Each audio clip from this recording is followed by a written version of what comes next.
சந்திரகுல வம்சத்திலே பஞ்சபாண்டவர்களிலும் கௌரவர்களிலும் மூத்தவரான தருமருக்கு முடிசூட்ட விழைகிறார்கள் பிதாமகர் பீஷ்மரும் திருதராஷ்டிரனும் விதுரனும்.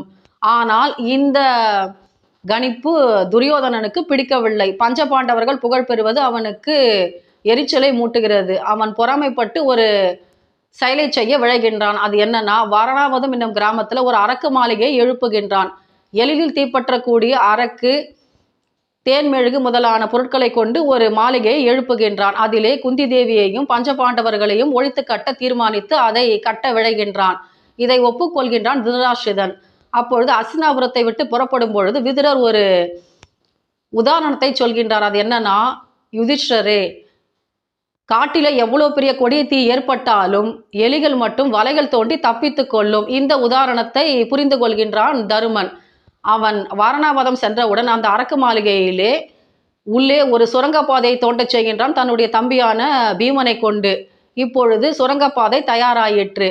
ஒரு குறிப்பிட்ட நாளிலே அரக்கு மாளிகை தீ வைத்துவிட்டு பஞ்சபாண்டவர்கள் தப்பித்து விடுகிறார்கள் தன்னுடைய தாயான குந்தி தேவியோடு. இது எப்படி நிகழ்ந்தது? தருமருடைய சமயோஜித புத்தியால் அல்லவா?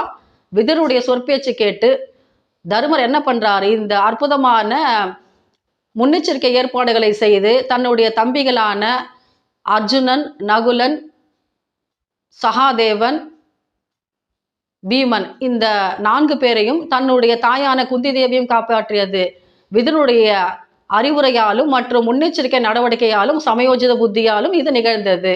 ஜெய் கிருஷ்ணா.